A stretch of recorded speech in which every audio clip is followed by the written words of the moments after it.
Okay, so I had told in the last class that we will start with multi-protocol label switching. So virtual circuits, the concept of virtual circuits is actually used in MPLS or multi-protocol label switching. So I think those who have done computer networks course recently, they will remember what is MPLS. But I will still go through it once more. So it is MPLS is nothing but an enhancement to IP packet forwarding. Okay, so what do? We combine the properties of virtual circuits and then combine it with flexibility and robustness of datagrams. So you are basically sending datagrams over the network. Okay, so what do we need? We need MPLS enabled routers which will be responsible for forwarding these datagrams. Okay, now how it is done? We put labels on them. Okay, now in the previous class also you had seen that labels were being put on the header, right? Now what is being done here, that for certain kind of prefix, that means you are having an IP address, right? So what you do is you just choose a prefix, and according to that or corresponding to that prefix, a label is chosen, and that is advertised to the neighboring nodes, so that whenever they are sending a packet with that particular prefix, they will send it with that label, and the router will simply read this label and then forward the packet further. Okay, so that is the basic concept of MPLS, so that on the whole you can actually reduce the overhead for reading this entire prefix every time there is a packet that arrives at the router. Okay, so in order to reduce that time, this is being used. Okay, now where can you find every detail about MPLS? You can find it in RFC 3031. So if you are eager to look at what is MPLS and how can you further get ideas about MPLS, you're very well free to look at this RFC. Okay. Now let us see how it works. So first, some basics of MPLS.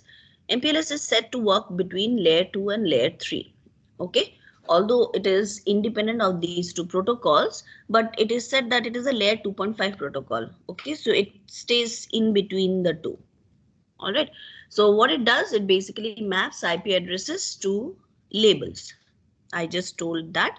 And this also supports ATM networks, frame relay, Ethernets, etc. Okay, so some terminologies that we will require.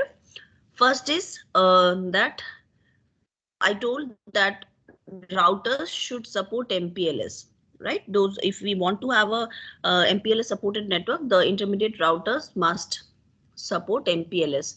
So these routers are known as label switch routers or LSR. Okay, then there are certain routers which are at the edge of this network, MPLS enabled routers which are at the edge of this network. So those uh, routers are known as, LER or label edge routers. Okay, what are they responsible for? They are responsible for adding labels to unlabeled IP packets and also for removing labels.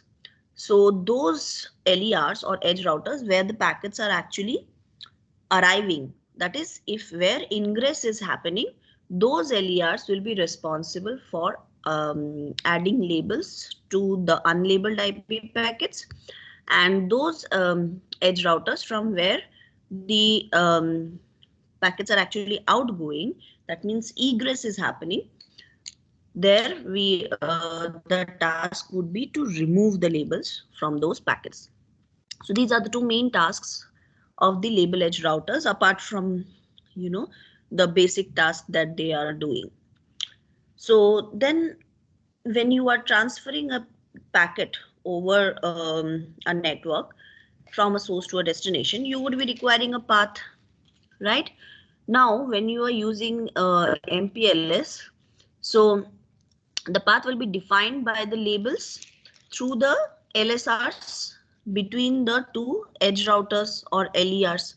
So that path is known as the label switch path or LSP. Okay, then of course, where do we keep this information? We keep the information that, you know, this particular IP address should correspond to a particular forwarding, a particular label. So where should we keep the address? We have seen earlier also. So all of this information we keep in the forwarding table. So there should be a forwarding table between labels to outgoing interfaces. So that forwarding table is known as label forwarding information base. So this will be at the MPLS router itself or the label switch router itself. Okay. Then few more information. So we have forwarding equivalence class or FEC. Okay. I will get into it in details, but for now, just a little bit of definition here. That is, all IP packets follow the same path on the MPLS network and receive the same treatment at each node. So FEC is nothing but a set of packets that will follow the same path on the MPLS network, and also they will basically receive the same treatment at each in the MPLS network. Okay, so that's what forwarding equivalence class is. Then okay, so if we are doing such kind of division or categorization basically of packets into different FECs. So whenever a packet is assigned to an FEC at the ingress of an MPLS domain, then according to the property corresponding to that FEC, the packet will follow through all those features, and it will reach from the particular edge router to another edge router.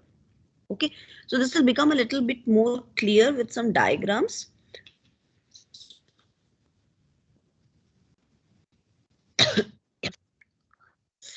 Okay, so let's see how the forwarding equivalence class, some features of that. So how to first determine what is a packet's FEC. Okay, so we know that if a packet belongs to a particular FEC, then it will have to follow the path. It will have to follow the corresponding properties, right? So how do we find out what should be the FEC for a packet? So for that, we will need certain properties which are corresponding to the packet. What are those properties? That is, we need source and destination IP address. We need the corresponding port numbers. We need the protocol that is being used, so the protocol ID. Then the differentiated services code point and the incoming interface from which the packet is arriving. Okay, so with all of this, we define that, okay, this packet should follow this particular FEC. Okay, now the concept of FEC is used to provide flexibility, scalability, and also traffic engineering. So we will read about traffic engineering in this class itself. Okay. Okay, so I will not get into the working like this. Let me get to the diagram. Okay. So yes, so what did I tell you about LER? Those are edge routers of the MPLS network. So that's what it is here. Okay, I'm sorry for the way the diagram is coming. It was not like that earlier. I think some change has happened in the PPT. Anyways, I'll make the changes before uploading it on Teams. So see, these routers are basically at the edge routers, are known as the edge routers. Okay. So what did I tell you? That the edge router through which packets are incoming, for that edge router, the task is to add label into the packets which are arriving. So that's what this router will do. And the edge router who is at the end of this MPLS network, or the path that is being followed in the MPLS network. So that edge router's task will be to remove the label when the packet is going to leave that particular router. So there can be IP routing outside also. Okay, that means these switches can be again connected to different routers which follow only IP routing and not MPLS. But these four routers are basically part of an MPLS network. That means they are MPLS enabled routers. Okay, so at this path itself, you will have these I mean replacement, or sorry, not replacement. Basically, you will have a addition of labels for with different IP prefixes, so that you can reduce the time for checking or matching the prefix, and then you can very fast or very easily you can forward the packets as fast as possible. Okay, so if you remember your computer networks course, you might remember that longest prefix matching actually takes a lot of time. So instead of doing that, this can be done to reduce the timing. But MPLS does not only help in reducing just this longest prefix matching time, it also helps in many other things. Okay, so once you read a little bit more about MPLS, then you will get to know that what are the other advantages that MPLS gives. So by now you must be knowing that definitely it will give you the advantages that you have already read in your VC switching, because it is using that concept here. So some of those advantages will be there. Then we do have the other advantages that we have already spoken about. That is, longest prefix matching time will be reduced. But there are some more advantages also. Okay, so let us see. So this is what we have already seen, or we have already discussed, that if at all a packet arrives, so whenever it arrives at the edge router, then a label will be added, and then through the LSRs or label switch routers in the path, the labels will change according to what the router has advertised correspondingly, and then when it goes out of that path, then the label will be discarded or removed. Okay, so this is again, so how it works, I have already said that. So this is in written form for your understanding once I give you the PPT. Okay, so I will not go through this right now. A figure for better understanding. Okay, so all right, so this is my bad that I have not written the prefixes here, but what I have done is I have simply considered a FEC here. Okay, so let us see. So there's a sorry.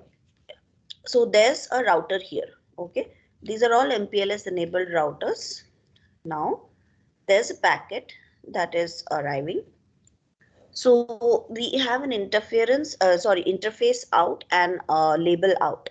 Okay, that means if some packet which belongs to FEC A goes out of interface 1, then the label that has to be stamped on that packet is 50.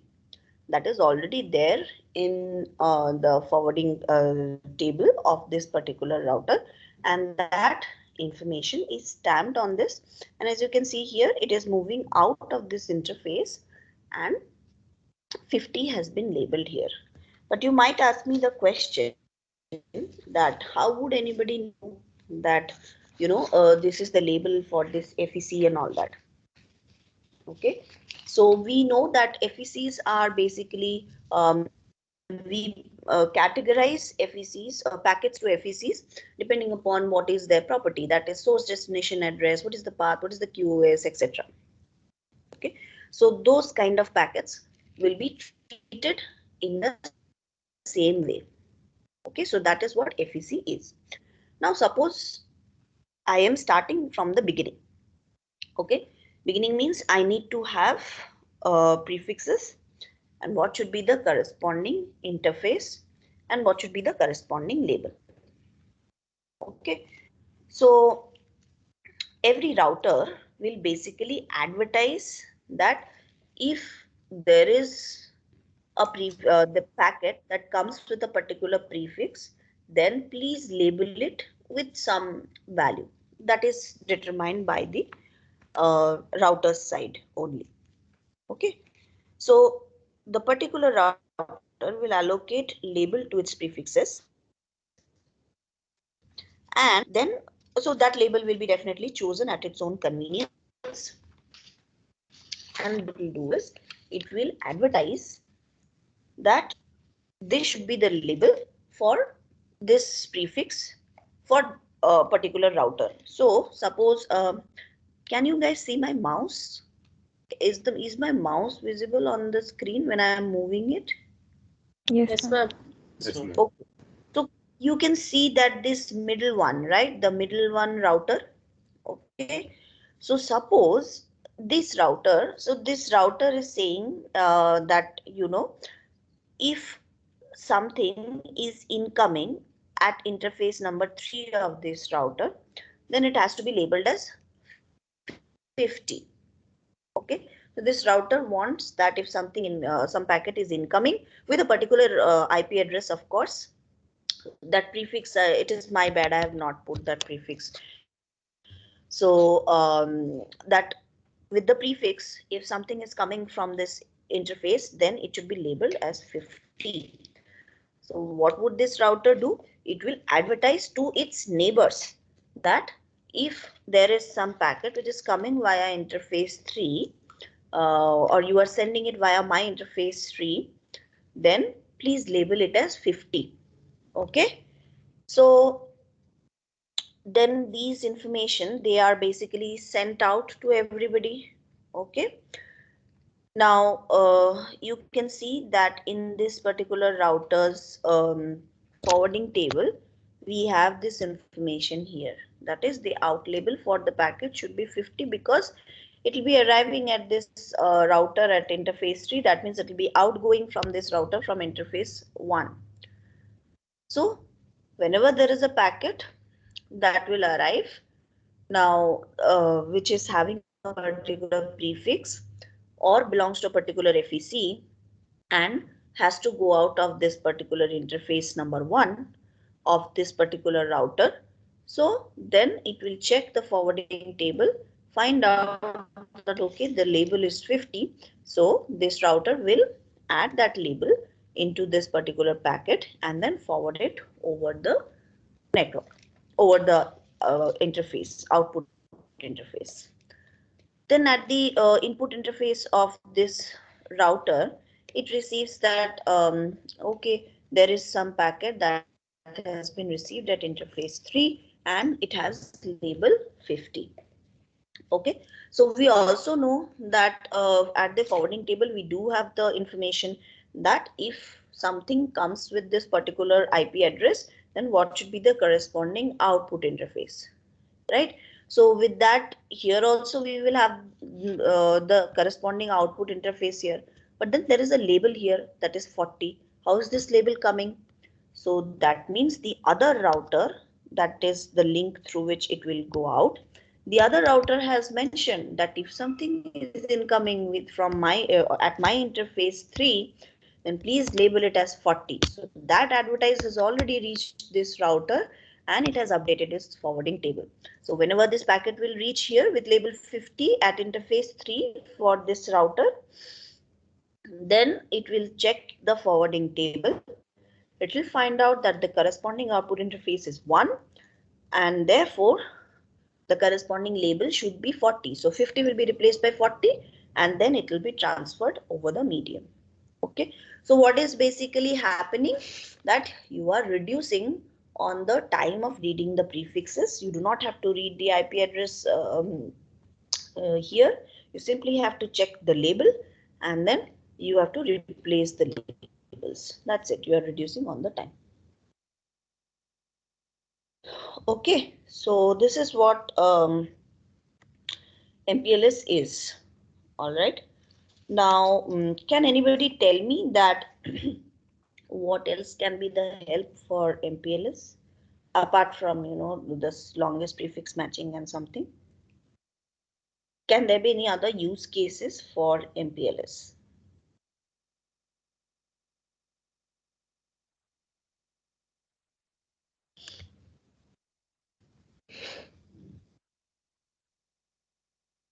No answers to this question. No answers to this question at all. See, did you guys understand MPLS or not? Can you tell me whether you understood MPLS or not? Yes, ma'am. So then, apart from this longest prefix matching advantage, is there any other application that you can think of? Think now. Ma'am, Ma'am, based on the if input IP address destination, we can split the incoming traffic and make it go in two different paths. If we only use the destination IP address, then all those packets will follow the same path. But here we can. Yes, you like can to actually do choose traffic different paths. engineering. Yes. Acha, these two same people or two different people? I couldn't understand. I mean, Different. there were two different people who answered, right? Yeah. Yes, ma'am. Yeah. Okay. Yes, ma'am. So yes. So yes, you can do that. You can do traffic engineering with this. That means suppose, see, this is a very good answer. Okay. So suppose there was a lot of traffic in a particular path. Okay. So you can actually take another path, and that is not necessarily the path that your router would give to move your packet from a source to a destination. Okay, so this will help in reducing the congestion, overall congestion in the network. Okay, so that is one advantage. Can anyone think of something else apart from this?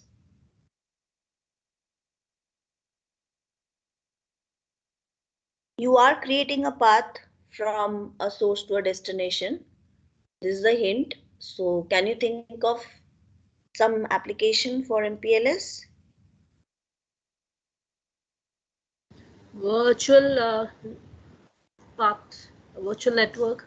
Private networks. Yes. Can you please name yourself? Ma'am, Jayanti here, ma'am. Oh yeah. Hello. Yes, Jayanti. Yes, that's a good answer. So virtual private networks use MPLS. Okay. See, you are creating a path basically for the packet. You can change the path as was just told. You can do traffic engineering on it. You can shape the traffic. You can speed up the traffic. And also you can create this virtual private network using MPLS. Okay.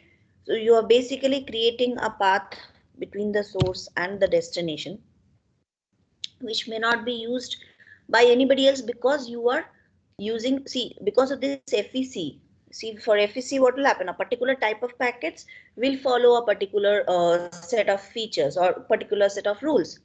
So if you define that, okay, these are the set of packets which belong to a particular FEC and they will follow this particular path, nobody else will follow a particular path. You are basically providing privacy to that particular route or to those particular set of packets, right? So these are few applications of MPLS. All right. So yes, I think MPLS is done. Yes, MPLS is done. So yes, we have a summary of MPLS. We work with forwarding equivalence classes.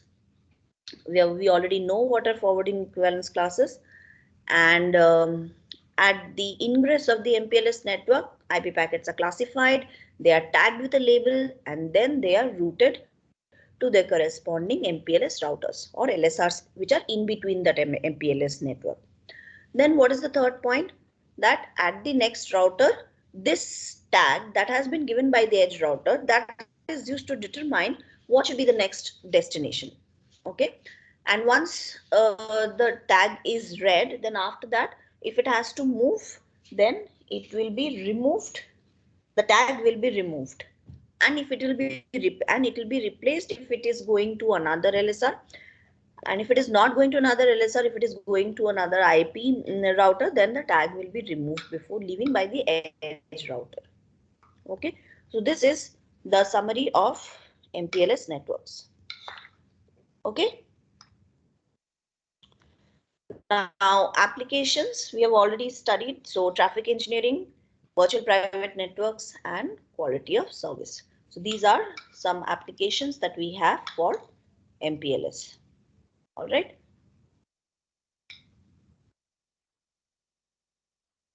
Okay, so now we will see, or we will study about traffic engineering. Okay, so what is traffic engineering?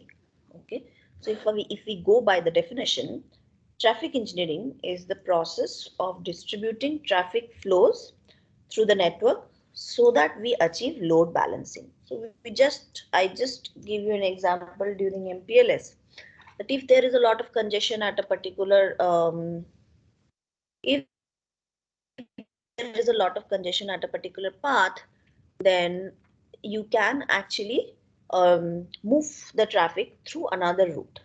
Okay, you can do that. Okay, so that is that way of balancing the load in the network so as you can reduce the congestion is known as traffic engineering. Okay, how does it help? It helps in reducing the congestion, and because congestion is reduced, it also improves the overall bandwidth utilization. Okay, so that is traffic engineering. So I just want to drink some water, so I'll just mute for a minute. Okay, just a second.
Hello, am I audible to everyone?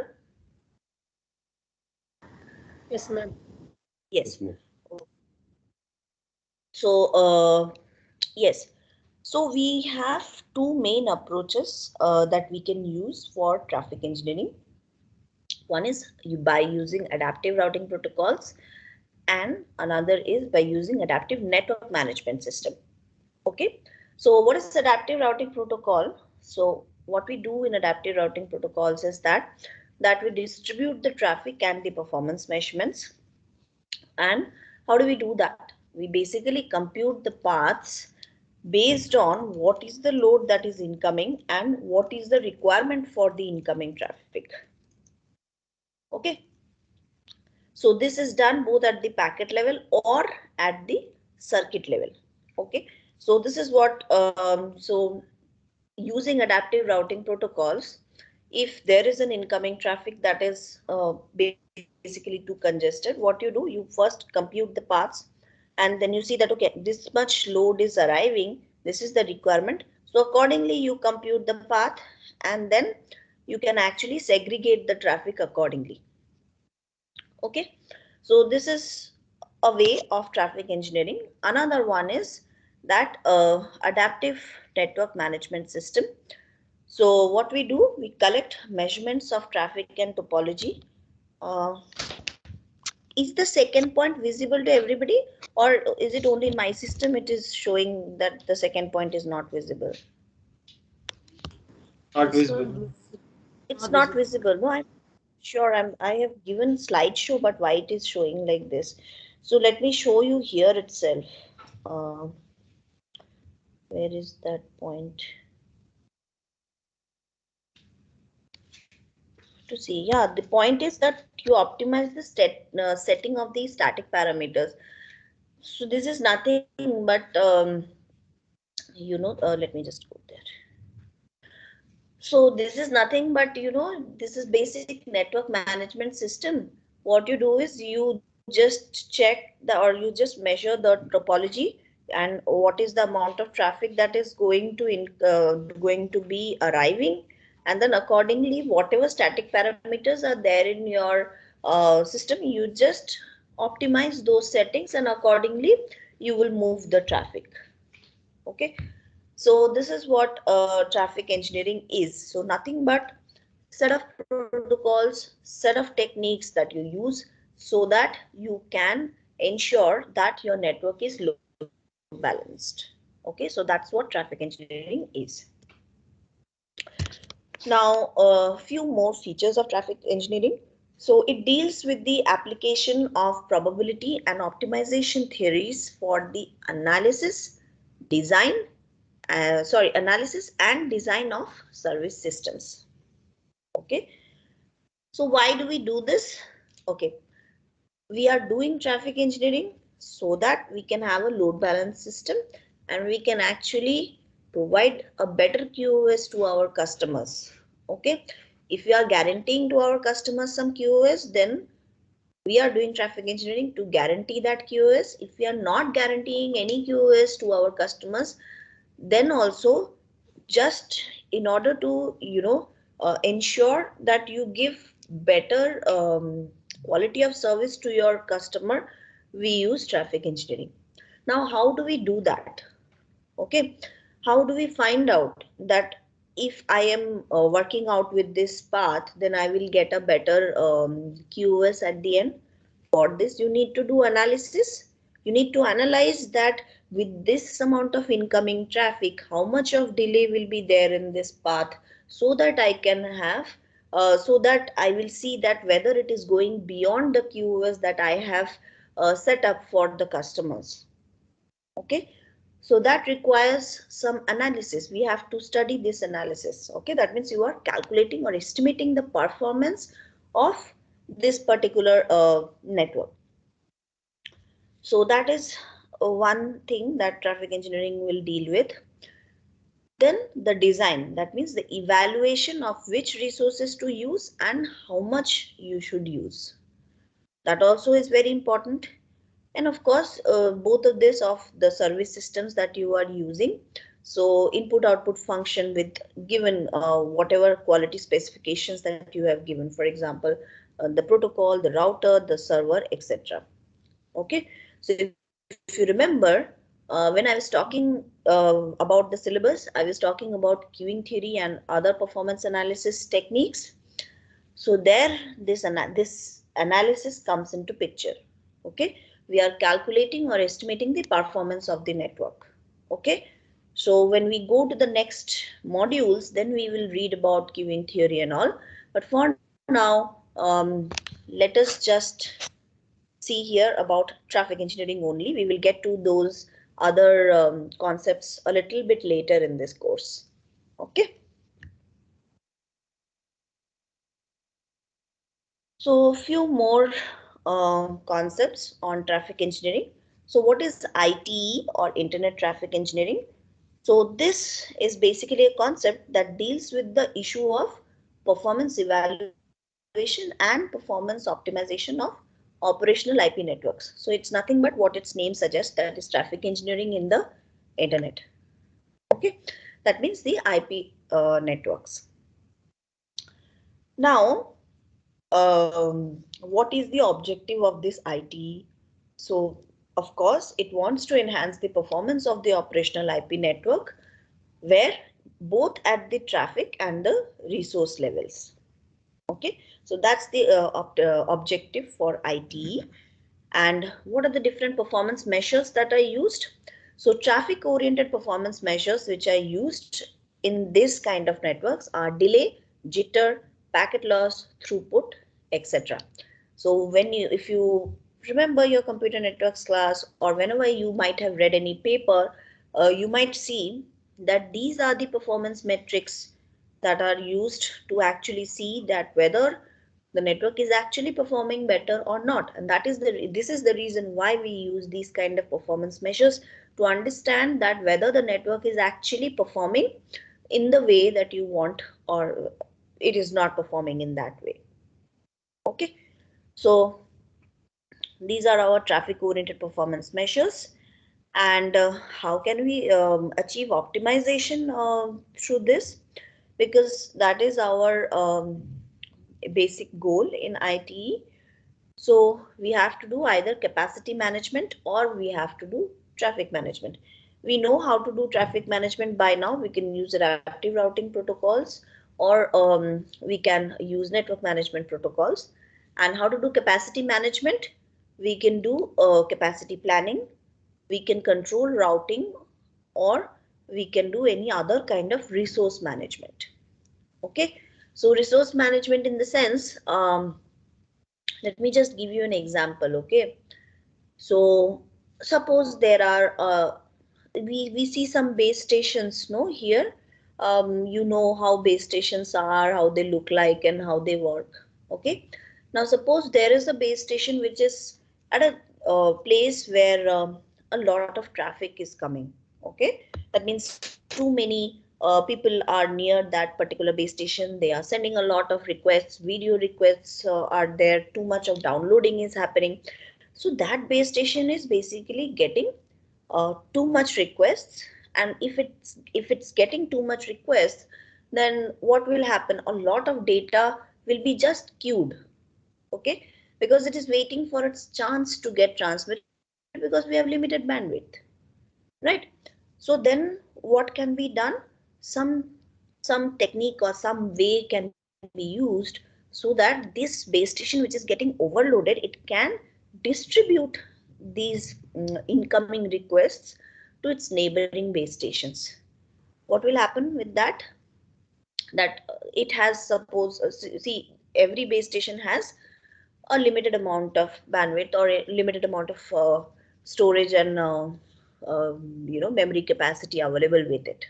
Okay, so now if too many requests are incoming, then they will have to wait for a really long time, so that the amount of storage is available, the amount of bandwidth is available.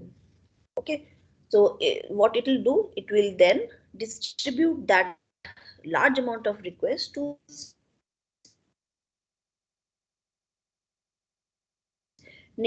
the neighboring base stations can actually satisfy those requests of the users. So what is happening at the end? That no base station is getting overloaded. Whatever resource you are having in your network, that is getting managed very nicely. All of them, there's nothing that is getting too overused and nothing that is getting just not used at all. So you are distributing the distributing the traffic so that your resource is getting or managed properly or efficiently. And the end user who's sending those requests, who's basically unaware of whatever is happening, or he's not even concerned about whatever is happening at the network's level, the user is also getting satisfied because his requests are getting served as fast as possible. Okay, so you are getting the QoS also. So that is what is meant by resource management of capacity management. So there are many other, so these are the other two ways. There are many examples related to it.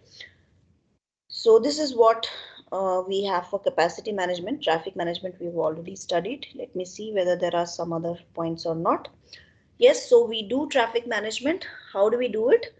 By regulating the traffic flow or flow control. We have already studied that.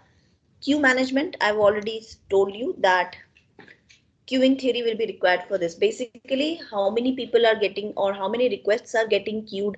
Can you reduce the number of requests that are getting queued? How much of delay is there, is faced on an average by each of these requests which are waiting in a queue? So these are some traffic management criterias, and then you can schedule the queued requests in a way so that in an efficient way, or by having an efficient scheduling technique, so that you can have a better traffic flow. Okay, so I think I'm out of time, so I will not go through the telephone network right now. I'll stop the class here. If you have any questions, please feel free to ask. And yes, about the change in timing, I'm repeating once again, just confirming